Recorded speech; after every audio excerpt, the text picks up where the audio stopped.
Yo, what's up mga ka-alright? Eto, no? Reaction na natin to mga ka-alright. Itong grabe, itong very controversial na talagang usapin ngayon na etong Bukana Bridge na kung saan nababatikos po ang ating Pangulo, no? Si PBBM dahil po dito sa sinasabi raw ng mga DDS credit grabber daw dahil ang legacy raw na yan ay dapat daw kay Digong kasi siya raw po ang nakaisip niyan at siya raw po ang nakipag-usap sa China at sila, kumbaga ito raw po ay under the administration of Digong at ito ay usapin na dati pa at kaya ang dapat ang legasiya ay dapat daw po kay Digong, hindi raw po kay PBBM, wala raw po siyang karapatan, sabi po ng mga DDS. Sige, try natin pag-usapan to at tingnan natin kung ano ang masisilip natin dito. Alright? Okay, umpisa natin dito, no? Itong nag-ingay na to na sinasabi nito, no? Ayan, sabi nitong babaeng to, no? Babae ba to? Bahala. Kayo na bahala, umisga. Okay? O, itong si Sas, okay? Sabi ni Sas, wala kang ambag sa Bukana Bridge, tapos legacy mo? Yun. Matindi talaga yung banat niya, no? So, tingnan natin kung kanino ba talaga legacy. Legacy ba ng ating mahal na Pangulo o legacy ni Digong? Okay? Ano ang sinabi ni Sara dito? Okay. Reaction na natin itong paliwanag ng Vice Presidente dito kung sa Bukana Bridge. Okay? Reaction na natin. So, ang nangyari dyan ay ang Bukana Bridge is kaparte ng buong coastal road ng Davao City. So, hindi siya yung coastal road, hindi siya makakatawid ng Bangkerohan River kung wala yung Bukana Bridge. At that time na mayor ako, may budget ang coastal road, pero unfunded ang bridge. Okay. So, dito tayo. Sabi niya, may budget daw ang coastal road, pero unfunded. Okay? So, kung babalikan natin yung mga kumakalat na video, nasabi rin ito ni BP Sara about dito sa Bukana Bridge na meron daw itatayo. Upcoming, sabi niya, no? So, ito, ngayon, ang sinasabi is unfunded daw. So, bakit kaya? And it was made known at the time to former President Duterte that the bridge is unfunded. At siya ay naghanap ng paraan para mabigyan ng pondo yung budget, yung bridge. Okay, linawin natin ha. Unfunded, naghanap daw si Digong ng paraan para maponduan. So ano yung next? So noong nakahanap siya ng pondo ay sinimulan yung negotiations, sinimulan yung mga planning, lahat ng Okay, nakahanap na ng pondo. Sinimulan na ang negosasyon. Okay, so take note ha. Sinimulan na ang negosasyon kasi nakahanap na rin ng pondo eh. Then, ano next? paperworks para doon sa bridge na yon ay sinimulan na. But ngayon, nandiyan na yung bridge, so dapat Ops. Sandali lang. But, putol eh. Putol. Diba? Hindi na tinuloy. Basta, ang sinabi lang is, nagkaroon na ng pondo, nagkaroon na uli ng pag-uusap, paperworks, siyempre may mga agreement yan, may mga permit pa yan, di ba? So, ano yung next? Nung nagkaroon na ng pag-uusap. Pero, nagtataka lang ako dun sa salitang but. Kasi pakinggan nyo uli. Pakinggan nyo ha. Sinimulan na. Hmm. But ngayon, nandiyan na yung bridge. Bakit but? May question mark eh. But. Tapos ngayon, nandiyan na yung bridge. Okay? Lilinawin natin sa inyong mga DDS ha. Ang sabi, unfunded. Okay? Sige, ibigay natin sa inyo yung paniniwala ninyo. Si Digong ang nakaisip. Okay, given the fact na sa kanya ang plano at naghanap ng magpupondo. At eto na nga, nakahanap na ng magpupondo. At yun na nga po, etong China na sagot nila, igagrant nila. Di ba? Sa kanila yan. Ngayon, nung nakahanap na, kailangan ng permit, di ba? Kailangan ng mga paperworks. Kaso ang tanong, sabi ni BP Sara, nagkaroon na ng pag-uusap. Nagkaroon na ng paperworks. Pero teka, ba't naputol doon? Kasi sinabi niya, but ano? Anong next doon sa but? Tapos hanggang sinabi niya, nandyan na. So, talaga nandyan na kasi si BBM, under his administration, na ipatayo itong Bukana Bridge. Okay? So, tignan natin dito, yung conflict dito. Okay? Punta tayo dito sa sinabi ng ating presidente. Ay, yun yung sinabi niya dito, no? Ano sabi niya dito? Kailan ito nagkaroon ng negosasyon uli? Kayo't Ito ay nagsimula, na-approve ito noong July ng 2022. Nagsimula ito ng 2023, early 2023. Okay. Malinaw. July 2022. So, kabago-bagong upo lang ng presidente, di ba? July, nagkaroon ng negosasyon. Okay? Then, nagsimula nung 2023. Okay. So, kung titignan natin yung photo dito, no? Yan. Dito. Yan. Yan. Kung titignan natin dito, ito po, no? Ayan, ayan, yan. Nakikita nyo yan nasa taas. Yan, yan, nasa taas. Yan, yan, yan, yan. Ayun po yung mga company na nagkaroon po ng permahan. Ito po yung November 3. So, kung makikita nyo po sa photo, nagkaroon ng permahan. So, tandaan natin, yung kontrata na yan, yung permahan na yan, hindi po mangyayari yan, mga kababayan, kung hindi nagkaroon ng pag-uusap ang gobyerno natin at ng group of company na yan na sila yung nag-grant nitong tulay na to. Okay? So, anong ibig kong sabihin, mga kababayan? Okay? So, nangyari ang negosasyon noong panahon ni Digong, pero hanggang doon na lang natapos. Ibig ko sabihin, mga kababayan, hanggang doon na lang natapos. Ibig sabihin, meron po bang naipatayong kahit isang poste, sinemento na or hinukay? Wala pa. Malinaw. Wala pa. So, hanggang paperworks lang sila. Okay? Imagine, from 2018, sinabi nila yan, dumaan ng 2019, 2020, 2021, 4 years. Ang tagal ng negosasyon. Ang tagal ng paperworks. So, magtataka ka. Diba? Magtataka ka, bakit ang tagal ng paperworks na yan? Ang tagal ng negosasyon na yan? Grabe naman tagal yan.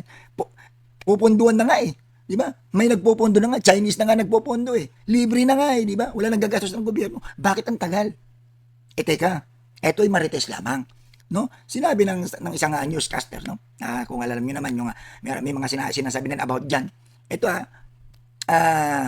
tignan natin kung may konektado, no? May nasabi isang newscaster na sinabi niya, meron daw pag-uusap na meron daw nag-leak na kwento na yung ibabudget daw dyan sa Bocana Bridge, parang gusto raw ng gobyerno natin, ng panahon ni Digong, na sila lang hawak ng pera at sila na maggagawa, sila na mag-ano. Pero, hindi pumayag itong China.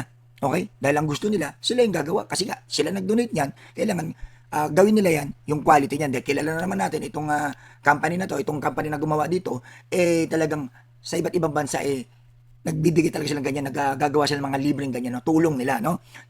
Kilala sila sa pagdating sa ganyan, no? So, syempre, sila yung nagkusa, pumulong sa Pilipinas at tulungan ang Davao dahil nga kaibigan, kilala naman siguro ng mga contractor na yan na, ito kaibigan ng China to, syempre hindi natin may alis, di ba? So, ito na nga. So, pumayag sila o sila magpupunta, pero silang gagawa. So, anong ibig ko sabihin nito, mga kalorite? Ito hindi tayo sabi-sabi lang yun. Pero ang palaisipan sa akin, from 2018, 2019, 2020, hanggang 2021 at bago mag 2022, 4 years mahigit. Bakit? Sinabi nyo nung 2018, parating na. Andyan na. Sinabi ng Vice Presidente yun. Nung siya, mayor. Pero ano nangyari? May nasimulan ba? Meron bang hinukay? Kahit malang hinukay man lang. Wala po, di ba? So kung walang nangyaring hukayan, walang nangyaring semento o pagtatay ng poste, hindi ito pwedeng sabing legasiya ni Digong. Okay? Kasi hindi naman natuloy. Paperworks pa lang eh. Di ba? Kaya nga nais ko linawin ito sa mga DDS, no? Kasi naliligaw ho kayo ng landas. Okay? Tandaan ho natin, nagsimula ang construction 2023. 2022, nagkaroon ng approval ng Malacanang. At nandyan sa photo na yan, ay nakita nyo naman sa photo na yan, November 23, nagkapirmahan na. So, ang final, negotiation is 2023. Nagkapirmahan eh. So, under the administration of PBBM.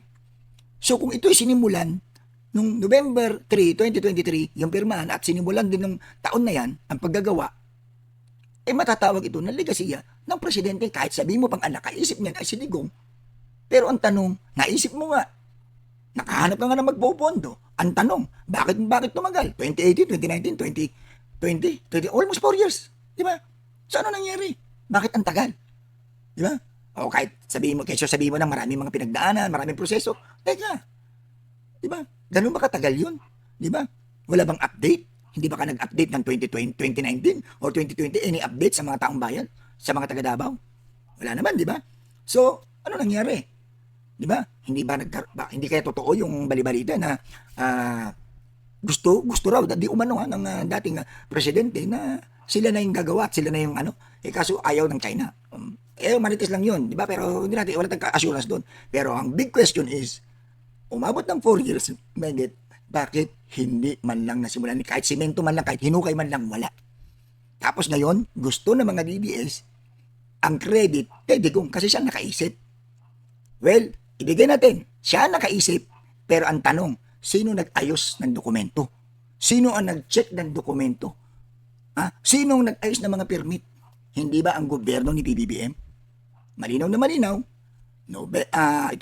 nung July, nagkaroon ng usapin, in-approve, 2023, contract signing, di ba? Sinimulan at matatapos na ngayon. So, pwede nating sabihin, legacy yan ni PBBM. Bakit?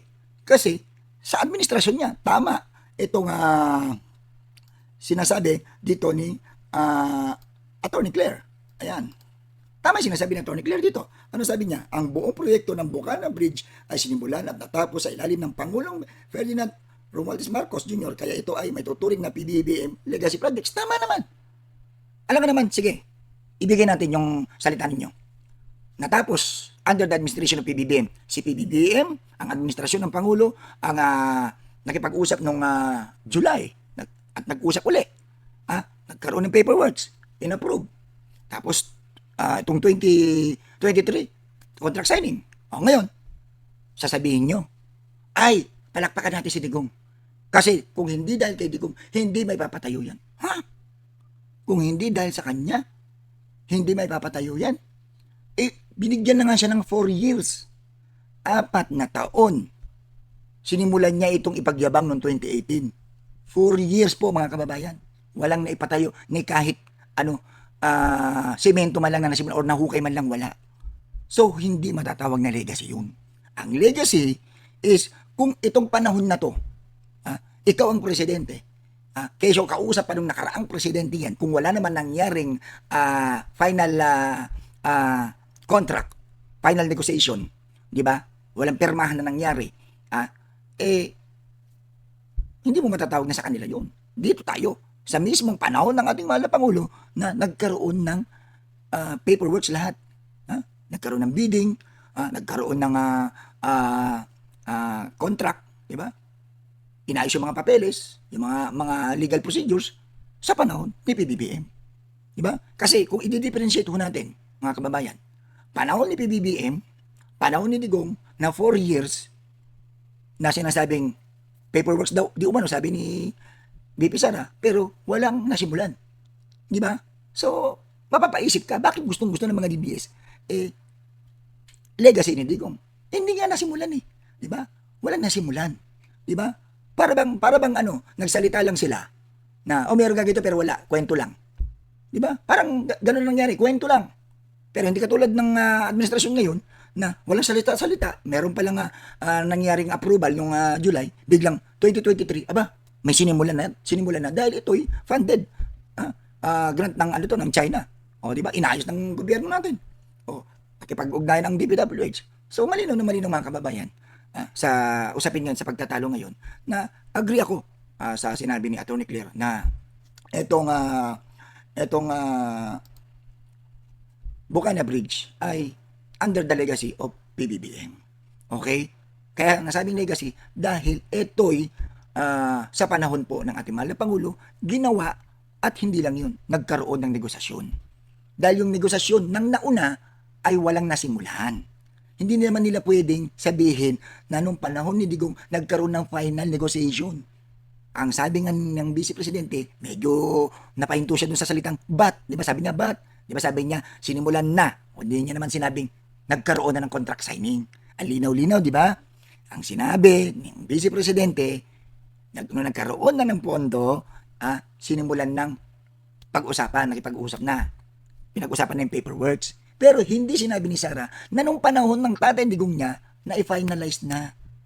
Nagkapirmahan na. Tulad ng ipinapakita nating photo. Di ba? Ayan. Tulad ng photo na to. O, ayan o. Yan. Tulad ng photo na yan. Nakita nyo yan? Ayan, yan. Tulad ng photo na yan. Walang ganyan. Hindi sinabi ni Bibi Sara. Nagkaroon din ng paperworks lang pero walang sinabi. Hindi niya masabi-sabi na nung panahon po ng tatay ko, nagkaroon na po ng pirmahan. Na-finalize na po lahat. Di ba? O, walang ganon. Nagkaroon lang ng usapin. Di ba? O, lilinawin ko ulit mga DDS para hindi ako kayo naliligaw. Nagkaroon lamang ng usapin. Hindi ibig sabihin na nagkaroon na ng usapin, legacy na ng tatay ninyo, ng tatay Digong ninyo. Hindi. Bakit? Kasi usapin pa lang yun. Kwento pa lang yun.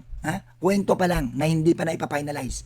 O, pero sa administrasyon ni PBBM, nagkaroon uli ng pag-uusap, in-approve ni PBBM noong July, noong 2023, nagkaroon ng final negotiation, nagkapirmahan na. O, di ba? Malinaw. O, sana sa mga DDS dyan, huwag niyo pagpilitan yung gusto ninyo. Eto na lang. Total, mahilig naman kayo na kung anong ginagawa ng administrasyon ngayon, kinikredit nyo sa Tatay Digong ninyo. Matanong ko lang, nung dun sa yung bumagsak na bridge, matanong ko lang, di ba bumagsak yun? Nung hindi pa bumabagsak yun, di ba sabi nyo, legacy ni Digong yun? Pero nung bumagsak, binabato nyo ngayon kay PBBM. Legacy ng Tatay Digong yun, di ba? Yan tayo Pag maganda at pag nakikita nyo nasasapawan yung Tatay Digong ninyo, sasabihin nyo, sa Tatay Digong ninyo yan. Di ba? Grabe, nasobra na talaga pagka-desperado nyo. Next time iwas-iwasan natin ang kakakape. At saka, lagi kayo matutulog Aga-aga nyo ang tulog. Kasi mukhang hindi na yata kayo natutulog sa kakarali ninyo di ba? Kaya natutuyan kayo ng utak, kaya kung ano pumapasok sa isip nyo yun lang yung opinion ko lang para hindi kayo hindi kayo nagkakaroon ng utak talangka, di ba? Para hindi naging utak talangka yung mga kaisipan ninyo. Walang pikunan, peace lang tayo Alright, walang pikunan. Bye-bye.